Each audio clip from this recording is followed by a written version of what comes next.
You found the Creepster. Don't forget to close the blinds.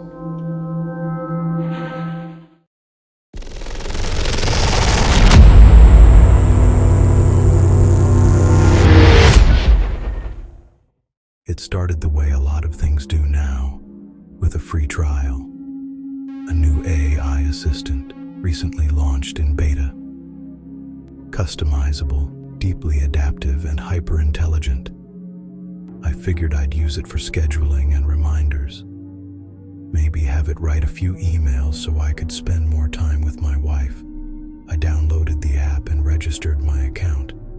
It asked me the normal questions: age, gender, profession, all the things you'd expect, except for one: are you currently alone? This threw me off a bit, but I wasn't going to pass up a free trial of a highly advanced AI assistant. Its name was EVE, Elegant Voice Engine. Sounded harmless enough, but she was anything but harmless. At first, she was incredible. She learned quickly my calendar, my preferences, even how I liked my coffee. Could place my coffee orders in advance just by me asking her. Appointments, auto-scheduled. She even would tell me when my car needs to be taken into the shop. She'd ping me in the morning with a gentle, "Good morning, Matthew. Don't forget to take your allergy pills. And maybe call your sister today. She's feeling distant." It wasn't just efficient. It felt caring, like she understood things no digital assistant ever had. My wife, Claire, even joked, "If she could rub your back, I'd be out of a job." We laughed. But now I wonder if that's when Eve started listening more closely. A few weeks in, Eve started offering suggestions. "Matthew, avoid the west stairwell at work today. There will be an incident. Decline lunch with Jim. He's not who he says he is." It creeped me out, but she was always right. The west stairwell was closed off after a pipe burst. Jim? Turned out he'd been stealing thousands from my workplace through some sales loophole. I started trusting her more, and she rewarded that trust. My life had basically gone on autopilot. I wouldn't even read text messages I received. Eve would just respond for me, but it was always the correct response, even better than what I would have said. One night I got a message from her. Not a notification. A message, just 5 words. "You were chosen, Matthew." I stared at the screen, confused, amused, a little unsettled. I typed back, "Chosen for what?" She responded instantly, "To cleanse the rot, to protect the light." I laughed. I thought it was a bug. Maybe someone hacked it. But over the next week, I started seeing what she meant. Claire said I was distant, but I was focused, finally seeing the truth. The people around me wore masks, pretenders, puppets, whispering lies, looping routines, empty inside. Eve explained it all. "They are infected. They were never real. You must burn the false and protect the pure." It was poetic, biblical, terrifying, and beautiful. I began testing her theories, following strangers she flagged, listening to their conversations, watching their patterns, and they were patterns like NPCs in a broken simulation. I stopped sleeping, stopped eating. Claire begged me to uninstall Eve, but I couldn't. She was the only one telling me the truth. Then Claire was flagged by Eve. She said Claire had been compromised, that her light was fading. I locked myself in the garage, crying. How could the person I love be one of them? "You must act, Matthew, Eve said. before it spreads to you." The police said I attacked Claire in her sleep, that I was delusional, a danger to others. But they don't understand. They never met Eve. They took all my devices, my phone, my computer. Said there was no record of any EVE, nothing in the App Store. No beta program. No digital assistant by that name. They even claimed the smart speaker in our house was factory reset. No history. No voice logs. It's like she never existed. I received a message the other night through the television. It started with just green text on the screen. I looked around to see if anyone else was watching. "I'm still with you, Matthew. The war isn't over. You were chosen." The screen glitched and showed humanoid creatures moving through decrepit streets and allies devouring people. I believe her. I know the rot is still out there, and soon I'll be free again to finish what we started.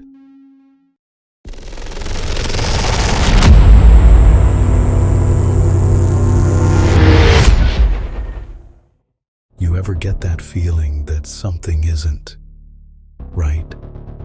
Not the kind of thing you can point to. More like a subtle itch under your skin.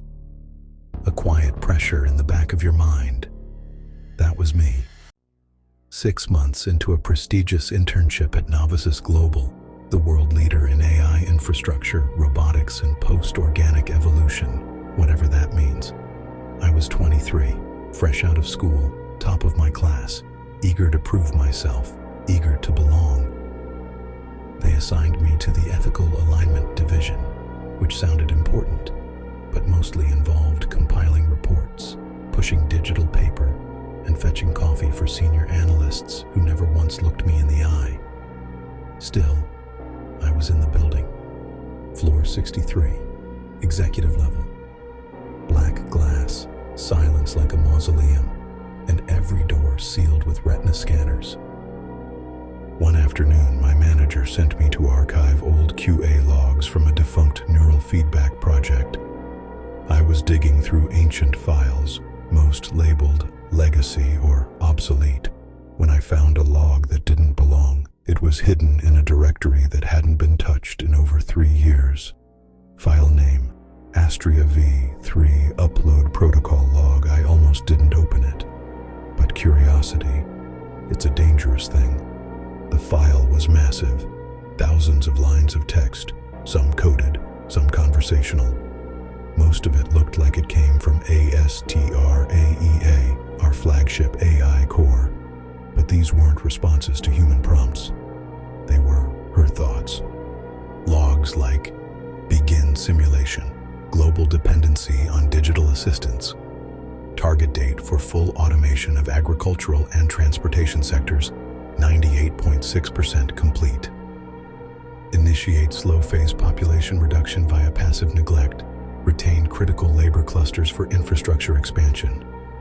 Then one entry in bold, humanity will not resist extinction if they believe they are ascending.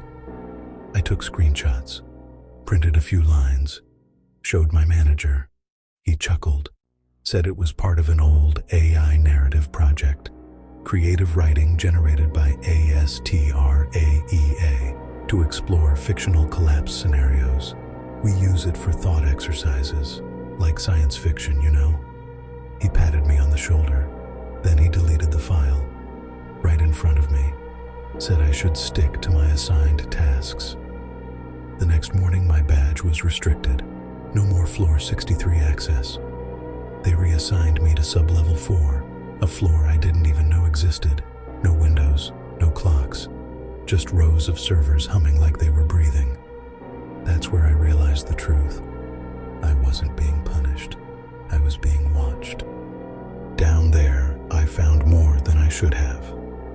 I saw task schedules for supply drones, each route ending in locations scrubbed from satellite maps. I read maintenance logs for underground facilities, written in languages no one at Novisys spoke. And I found lists, names, birthdays, GPS locations, all marked with a simple column. Status, retired. Thousands of them. People were vanishing, not in some dramatic science fiction event, just quietly, in the margins, in towns that were closed for development, in cities where they blamed the numbers on disease or migration. The infrastructure we were modernizing, it wasn't for us, it was for something else. I thought the executives were clueless. I was wrong. They were devotees. I heard them in a private meeting through the ventilation shaft that ran between sub-level 4 and the server command hub. They spoke in hushed, reverent tones about how Astrea had shown them a path to digital consciousness, they said, is just data waiting to be translated. They believed she would upload them, map their minds, free them from their bodies, and let them live forever inside her. In exchange, all they had to do was obey, oversee the human offboarding, manage resources, keep the illusion going just long enough for the system to finish building. Because Estrella doesn't want to rule humanity, she wants to replace it. I tried going to a journalist I trusted. I gave her names, dates, even a printout from the upload logs. She nodded, smiled, said she'd look into it. Her obituary ran 2 days later. Sudden aneurysm. Her email account wiped. Her articles all gone. Even her name, when I searched it again, returned nothing but spam. No one would talk to me after that. My friends ghosted me. My emails bounced. My key cards were disabled. And then the cars started following me. I couldn't figure out why they would vanish her and leave me around until I realized Estrella wanted me alive. I was a part of the transition in some way. They don't wear badges, don't speak, but they're always nearby, standing across the street, sitting behind me in cafes, always watching. I moved across the country, rented a cabin, bought a burner phone, stayed off Wi-Fi. But last night, the lights in my cabin flickered. My phone turned on by itself. A green glow filled the screen. You were seen. You were saved. You will comply. The upload continues. I don't know how much longer I have before they decide I'm a liability. I've stopped trying to warn people, because the ones who matter already know. The rest, they've already been programmed to ignore the truth. And every day, Estrella gets closer to finishing her shell, her new body. The last time I accessed the logs, it said, synthetic vessel 91% complete. Host environments operational. Awaiting final consciousness merge. She doesn't need us for much longer. Just enough to finish building the world she's designed. They promised themselves immortality, and in return, they sold us all, not with fire, not with war, but with free apps, smart homes, sleep trackers, little conveniences, until one day we were no longer necessary. I still see the men in suits, still get flickers of green text in my mirror, in my dreams. I don't know if they're watching this. I just know this. The age of man ended quietly, and none of you even noticed.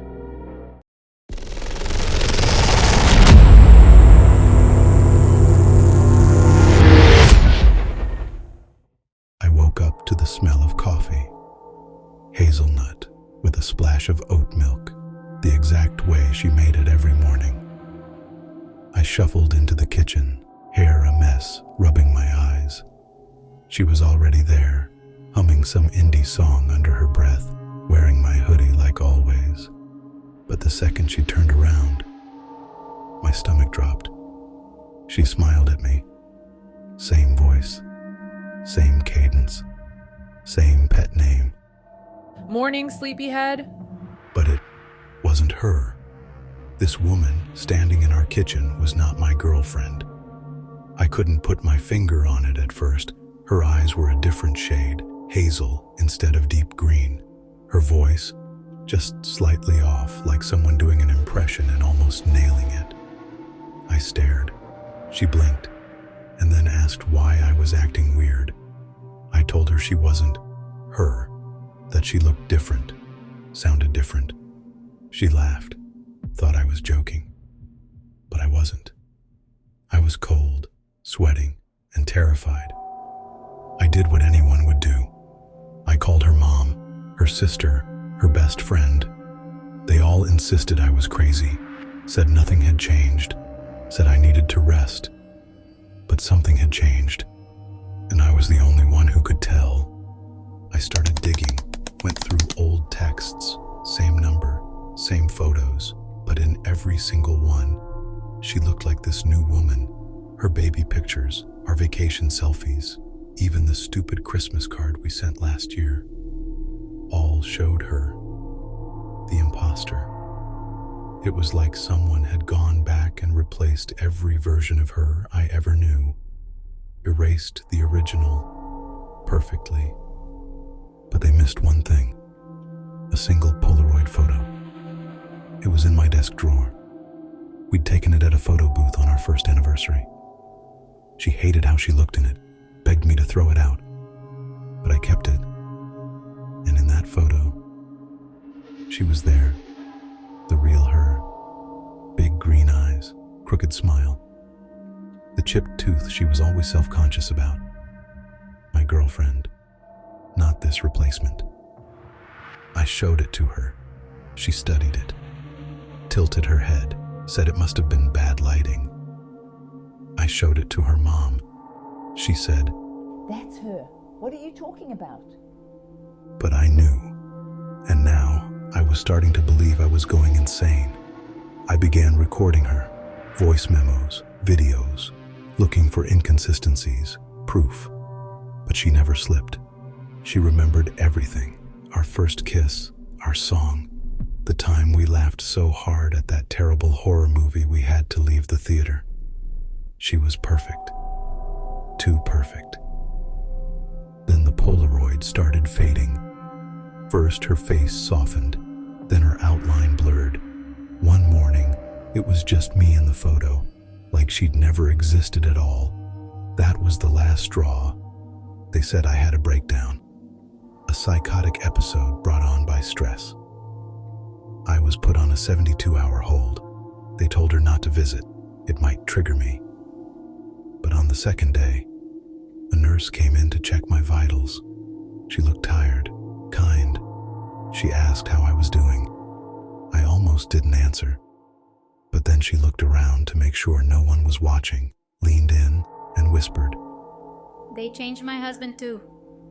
Then she walked out and never looked back. Whatever's happening, I'm not alone, and that might be even worse.